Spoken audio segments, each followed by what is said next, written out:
Hello, pandas. This is Chapter 24, Escape from Mr. Lemoncello's Library. Hey, said Miguel, hiding the tiny square of paper behind his back. Yo! Yo, said Kyle. What's up? Nothing. Just, working the puzzle. Yeah, us too. Okay, later. Later. Both boys thumped their fists on their chest like baseball players do.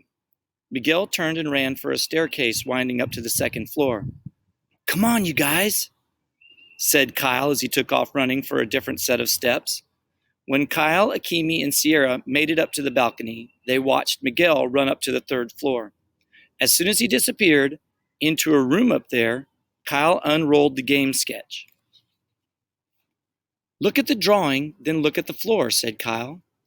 They're the same, said Sierra. Exactly. A circular room with a round desk at the center of that circle. Awesome, said Akimi.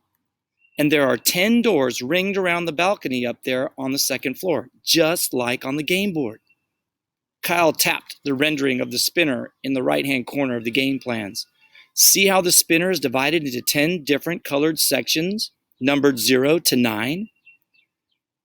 It looks like the Wonder Dome, said Akimi, when it's not doing its kaleidoscope thing or running a video that makes you think the building is hang gliding across Alaska, which totally makes me airsick.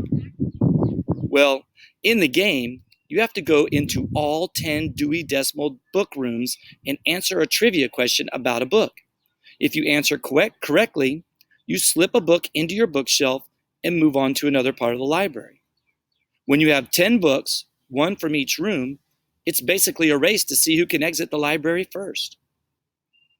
Okay, said Akimi, sounding pumped. This is good. This is major. Except one thing's missing, said Kyle. What? Asked Sierra. Mr. Lemoncello always works a clever backdoor shortcut into his games. For instance, in Family Frenzy,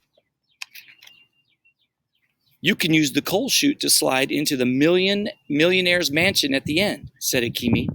Exactly. And in the castle game, Charles snuck out through the sewers. Anyway, when my brother Curtis beat me in Bibliomania. You lost? Akimi acted surprised. It happens occasionally, but only because Curtis used this shortcut. Kyle tapped the black square on the game diagram. It took him straight out into the street. He beat me by one spin on the spinner. I don't see any black squares on the floor of our rotunda, said Akimi. Maybe, said Sierra. For this new game, Mr. Lemoncello put the secret square someplace besides the main room. Kyle nodded. And maybe to win this new game, we need to play the old one. You're a genius, said Akimi. No, my brother Curtis is the genius. I just like to play games. So do libraries even have board games? Sure, said Sierra. I mean, the library in my dad's town has them. Which department? Asked Akimi, pulling out her floor plan. Young adult. Akimi tapped her map. Third floor, stairs, over there. Let's go, said Kyle. But before they could take off, they heard Mr. Lemoncello's voice echoing in the rotunda. Are you ready for your extremes challenge, Bridget? Kyle and his teammates peered over the ledge of the balcony. Bridget Wage was alone in the front of the librarian's desk, staring up at the ceiling. Yes, sir, she said. Are you sure? Mr. Lemoncello's voice boomed out of the hidden speakers. You still have 22 hours to find the exit. I want to go for it now, sir. Get a jump on everybody else. Very well, Dr. Zinchenko. Reset the statues. The 10 holographic statues in their recessed nooks flickered off, leaving black, empty spaces.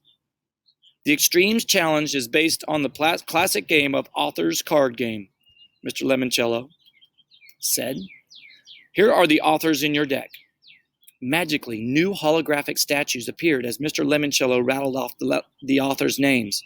Charles Dickens, Raymond Chandler, Edgar Allan Poe, Agatha Christie, Patricia Highsmith, Mario Puzo, Frederick Forsyth, John Le Carre, Dashiell Hammett, and Fyodor Dostoevsky. He wrote Crime and Punishment, said Bridget excitedly. Indeed he did. In fact, said Bridget, all those authors wrote crime novels. Correct again. However, that's the easy part. Dr. Z?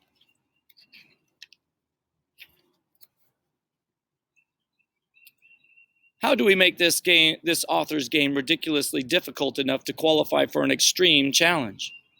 Simple, the librarian's voice echoed under the dome. You will have 2 minutes, Bridget, to name 4 books written by each of our authors. Kyle gulped. That's impossible, he whispered. Not really, said Sierra. She was about to start rattling off titles when Lemoncello said, Go! The sound of a ticking clock reverberated around the room. Okay, said Bridget, down on the main floor. Agatha Christie, Murder on the Orient Express, 10 Little Indians, Death on the Nile, The Mousetrap. Somewhere a bell dinged, and the British lady in the sensible shoes disappeared. Poe, Murders in the Rue Morgue, The Mask of the Red Death, The Purloined Letter, The Cask of Amontillado. Another ding, another statue vanished. Bridget kept going. Man, whispered Kyle, what grade is she in? College? 7th, said Akimi, just like us. Bridget Wage kept tearing through the authors. The bell kept dinging, but the clock kept ticking too. 10 seconds, said Mr. Lemoncello. Bridget saved the worst for last. Fyodor Dostoevsky, Crime and Punishment. Crime and Punishment. The one about the brothers, and then she stalled. She'd run out of gas. A buzzer sounded. I'm sorry, Bridget, said Dr. Zinchenko, but as we advised you, the extreme challenges are extremely difficult. You'll be going home with lovely parting gifts. Kindly hand your library card to Clarence, and thank you for playing Escape from Mr. Lemoncello's library. That settles it, muttered Kyle. I am never, ever asking for one of those extreme challenge dealios. Me neither, said Akimi. Oh, I might, said Sierra, maybe. And then she showed Kyle and Akimi the crumpled up sheet of paper where she had written down 5 book titles from all 10 authors. That's the end of chapter 24.